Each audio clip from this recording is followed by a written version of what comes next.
I've always been more of a loner, even when I was a kid. My name is Isabella, and I've always been good at keeping myself busy. It's not that I'm antisocial or anything. I just enjoy being by myself most of the time. My mom, bless her heart, noticed early on that I liked to be independent. Instead of trying to change me, she encouraged it in a positive way. She introduced me to cooking when I was just tall enough to reach the kitchen counter. I took it all in like a sponge. Mom didn't just teach me recipes. She taught me to really understand food. We'd visit cafes and restaurants around town, and she would explain each dish to me. As I got older, my interest in food grew even stronger.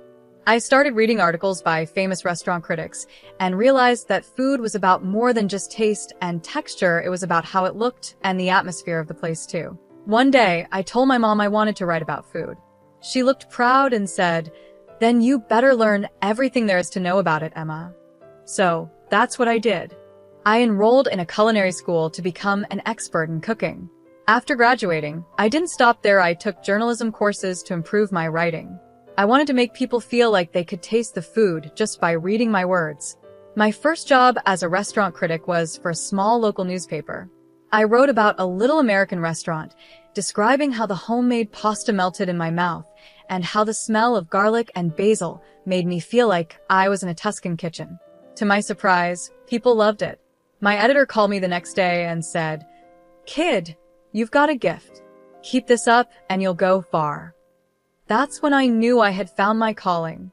I worked for different newspapers and magazines, gaining a reputation for honest and fun reviews. The big change came when I started my own social media pages.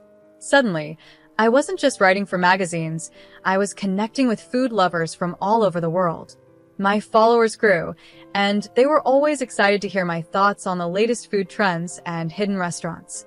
One evening, I was at a new farm-to-table restaurant called the Rustic Spoon, sitting at a cozy table and taking notes for my review. As I wrote about the atmosphere, I noticed an older couple at the next table looking at me. The woman was whispering to her husband and staring at me. I smiled politely, used to being recognized, and went back to my notepad. Suddenly, I heard her voice, warm and excited. "Excuse me, you're Isabella Sermon, right? The food critic." I nodded and said, "That's me. Nice to meet you." "Oh, I'm such a fan," she said excitedly. "I follow all your posts. Would you like to join us for dinner?" I hesitated. Normally, I like to eat alone when I'm working, but their genuine enthusiasm made me think twice. So, I joined them at their table. The woman introduced herself as Janet, her husband as Larry, and then pointed to a young man I hadn't noticed before. "And this is our son, Scott," she added.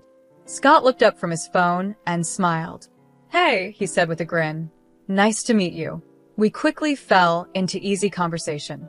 Janet and Larry were eager to hear about my recent travels, while Scott kept chiming in with funny remarks that had me laughing despite myself.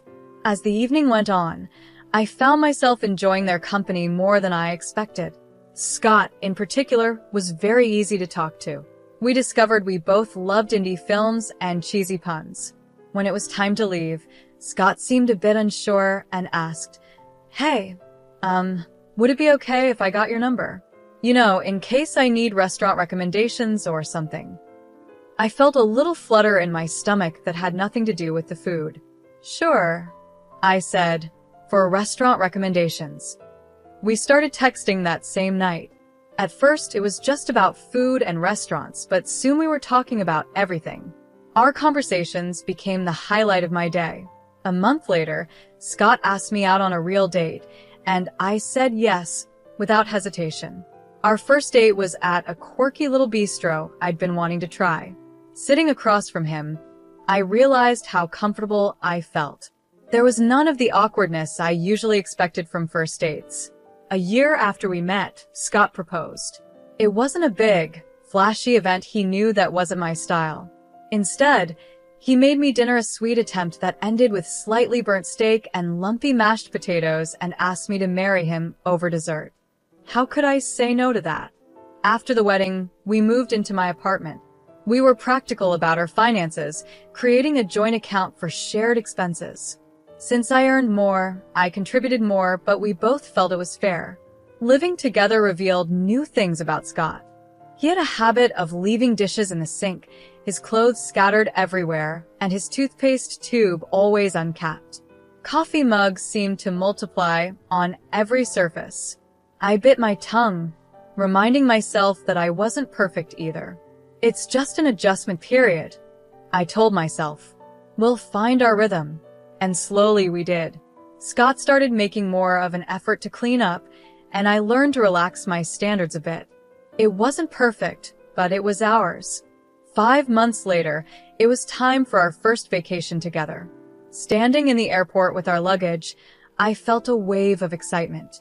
I turned to Scott, ready to share my joy, but noticed his eyes were fixed on something behind me. I turned around and saw Janet and Larry walking toward us with big smiles. They only had small carry-on bags, like they were going on a short trip instead of a week-long vacation. Surprise, Janet said, hugging Scott.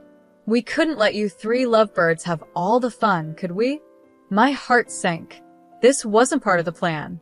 I looked at Scott, hoping he would explain, but he avoided eye contact. It's kind of a family tradition, he muttered.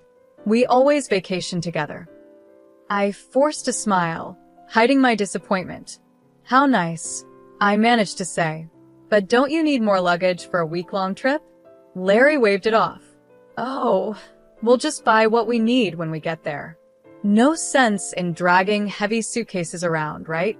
The first few days of the vacation were a blur. I focused on the positives. The beautiful scenery, the interesting new foods I discovered, and the locals' warm hospitality. But as the days went by, I started to notice how much Janet and Larry spent. They shopped like there was no tomorrow, ate at the fanciest restaurants, and never seemed to worry about the bill. One evening, as we sat at another expensive restaurant, I couldn't hold back my curiosity any longer. I leaned over to Scott and whispered, "How can your parents afford all this? Aren't they retired?" Scott looked uncomfortable, shifting in his seat. "They're, just good with money," he muttered, suddenly very interested in the menu. I wanted to ask more, but at that moment, Janet began telling a story about her bridge club, putting an end to our conversation. As the vacation came to an end, I found myself eager to go home. The day after we returned, I decided to check our joint account, curious to see how much we had spent. When I logged in, my eyes went wide in shock. The balance was much lower than I expected. Alarmingly low. "Scott, can you come here for a minute?" I called, my voice tense. I turned the screen toward him. "Care to explain this?" Scott's face went pale as he looked at the numbers. "I might have used our account to cover some of Mom and Dad's expenses," Scott admitted quietly. I took a deep breath, trying to keep my anger under control. "Scott, that was our money and I contributed most of it. You should have talked to me first." I know, he said, reaching for my hand. "I'm sorry, Nancy. It won't happen again, I promise." A month went by, and things slowly got back to normal. Scott kept his word and didn't touch our joint account without discussing it with me first. I tried to let go of what happened during the vacation and focused on my work and our life together. One cool autumn evening, Scott came home looking excited. "Hey, Nancy," he said, wrapping his arms around me from behind as I stood at the kitchen counter, cutting vegetables for dinner. "I've got an idea. How about we go on an overnight picnic this weekend? Just the 2 of us, a rented motorhome, and the great outdoors. What do you say?" The idea sounded great, and we spent the next few days getting ready for our little adventure. I packed a cooler with gourmet sandwiches, homemade potato salad, and a bottle of wine. Scott took care of renting a small motorhome and planning our route. We arrived at the campsite in the afternoon. The place was beautiful, surrounded by tall pine trees and a clear lake. Scott parked the motorhome in our spot, and we stepped outside to enjoy the fresh air. That's when I saw a familiar car pulling into the space next to ours. Janet and Larry got out, waving excitedly. "Surprise," Janet called out. "We thought we'd join you on your little getaway." I turned to Scott, hoping to see the same shock I felt on his face, but instead, he looked sheepish, avoiding my eyes. "Scott," I said, my voice calm but firm, "did you tell them about our trip?" Before Scott could answer, Janet came over and hugged me tightly. Isn't this exciting? A family camping trip. I forced a smile, but I couldn't help noticing they showed up with no supplies, no tent, no food, not even a change of clothes. As the evening went on, it was clear that our romantic getaway had turned into a family event.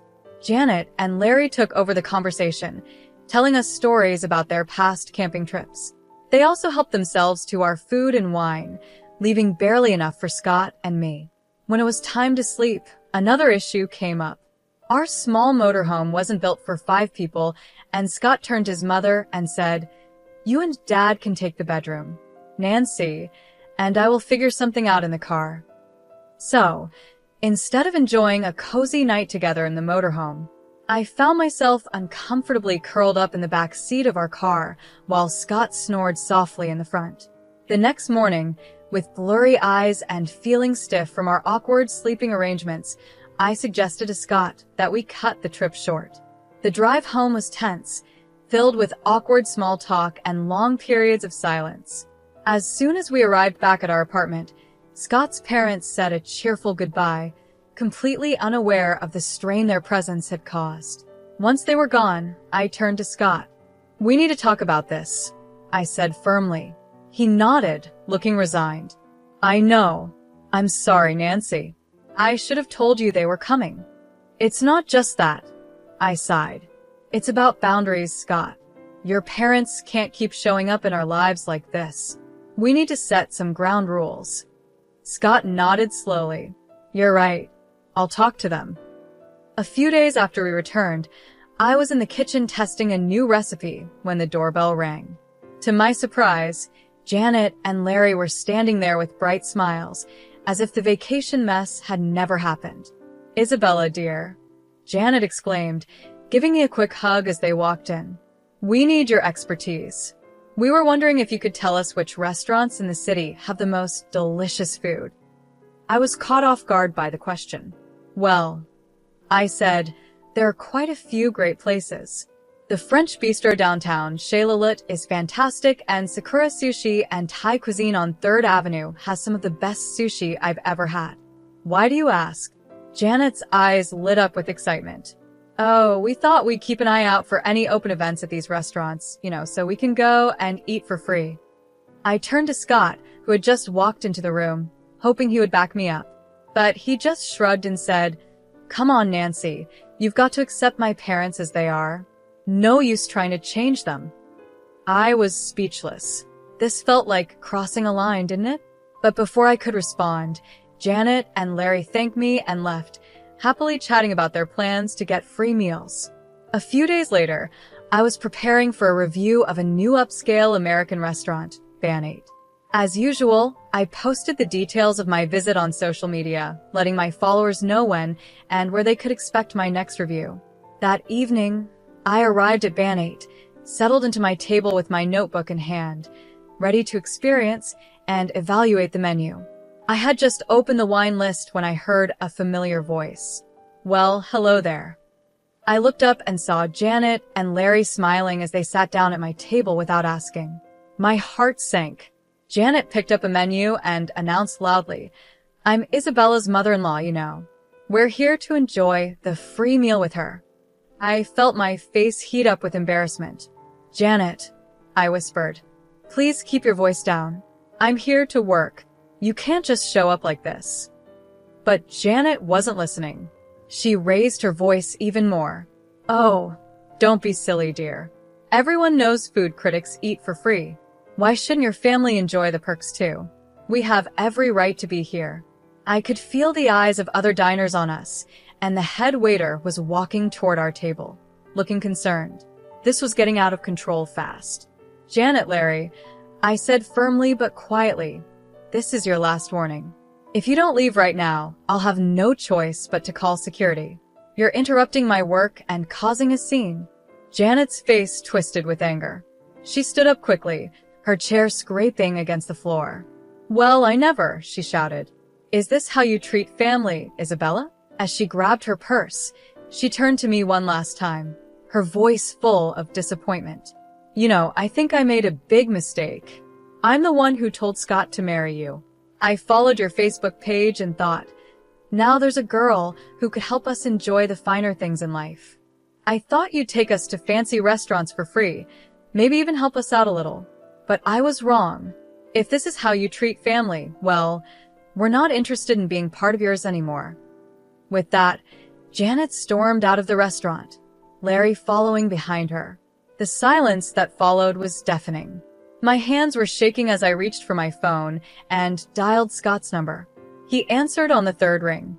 "Scott," I said, my voice barely a whisper. "Is it true? Did your mother really push you to marry me because she thought I'd provide for them?" There was a long pause on the other end of the line. Finally, Scott sighed. "Yes," he admitted.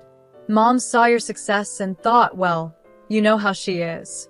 She insisted you'd be perfect for us." It felt like the ground had disappeared beneath me. I hung up the phone and turned to the head waiter, who had been standing nearby. "I'm really sorry for the disturbance," I said. "I won't be able to finish my review tonight. Please give my apologies to the chef." As I gathered my things, I pulled out my phone again and quickly typed a message to my followers, explaining that due to unexpected events, my review of Bar di Sante would be postponed. The drive home was a blur, my mind racing to make sense of everything that had happened.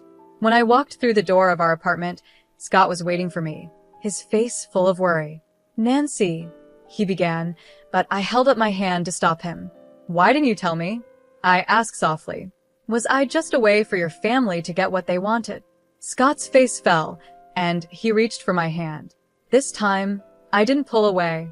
"No, Nancy, no." "Well, yes, it started with my mom's idea, but I fell in love with you. Not your job, not your connections, just you." I sank onto the couch, suddenly feeling drained. Scott sat next to me, his eyes full of hope. "I know I've made mistakes," he said quietly. "I should have set boundaries with my parents a long time ago. But Nancy, I love you. I want to make this right. Can we try to fix this?" I looked at him, really looked at him. Despite everything, I knew I still loved him. As we sat there on the couch, our hands intertwined, I felt a small glimmer of hope. Maybe, just maybe, we could get through this and come out stronger. The next couple of months passed peacefully. Scott worked on setting boundaries with his parents, and I threw myself into my work, trying to rebuild the trust in our relationship. Then, the moment I had worked toward for years finally came. My cookbook was published. It was more successful than I ever dreamed. Major newspapers and magazines praised it, and it quickly became a bestseller on all the big online retailers. One evening, as I was scrolling through yet another glowing review, Scott came home with a surprise. "Let's celebrate your success," he said, his eyes sparkling with excitement. "I've planned a trip to that charming city you've always wanted to visit. It has everything you love: great restaurants, historical sites, beautiful nature. And I booked us a room at that boutique hotel you've been eyeing." I paused for a moment, then asked the question that had been on my mind. "It's just us, right? Your parents aren't coming?" Scott looked me straight in the eye. "I promise, Nancy, it's just us. No parents, no surprises." The day of our trip arrived, and we made our way to the train station, luggage in hand, feeling hopeful about what was ahead. My heart sank. There they were, Janet and Larry, waving enthusiastically. I turned to Scott, hoping this was just a bad coincidence, but the guilty look on his face told me everything. "I'm sorry," he mumbled, avoiding my eyes. "I could not invite them. Mom found out about the trip." In that moment, something inside me broke. All the promises, all the efforts of the past months, they meant nothing. But I forced a smile as Janet and Larry approached. I noticed they only had a small purse between them, no luggage. "Where's your luggage?" I asked, already knowing the answer. Janet waved her hand dismissively. "Oh, don't worry, dear. You'll handle everything, won't you? After all, we're celebrating your success." As the announcement for boarding came over the loudspeaker, we made our way onto the train. Once everyone settled into their seats, I stood up. "I'm just going to use the restroom before we leave," I said, grabbing my purse with my phone and documents inside. I stepped off the train, feeling the cool air of the platform on my face. I stood there, watching as the train's doors closed, as the whistle blew, and as it slowly began to pull away from the station, my phone buzzed in my purse, snapping me out of my thoughts. Scott's name flashed on the screen. I took a deep breath and answered. "Nancy, where are you?" Scott's panicked voice came through. "We're not on the same path anymore, Scott," I replied, my voice steadier than I felt. "I'm divorcing you." I hung up before he could respond. My hand shook as I opened my banking app and blocked Scott's access to our joint account. Barely a minute passed before my phone rang again this time. It was Janet. I held the phone away from my ear as she shouted insults and threats, demanding that I pay for their trip and compensate them for emotional distress. When she finally paused for breath, I spoke calmly. "Janet, I'm not afraid of your threats. If you post any slander, I won't hesitate to take legal action." I blocked her number, then Scott's, and finally Larry's, just to be sure. Taking a deep breath, I called a cab and went home. The weekend passed in a blur of emotions and practical tasks. I packed Scott's belongings, contacted a lawyer, and drafted the divorce papers. By Friday morning, I felt drained but determined. The sound of a key turning in the lock made me tense. Scott walked in, looking disheveled and desperate. "Nancy, please," he said, walking toward me with open arms. I stepped back, pointing to the suitcases by the door. "Your things are packed. It's time for you to go." His face crumpled. "You don't mean that."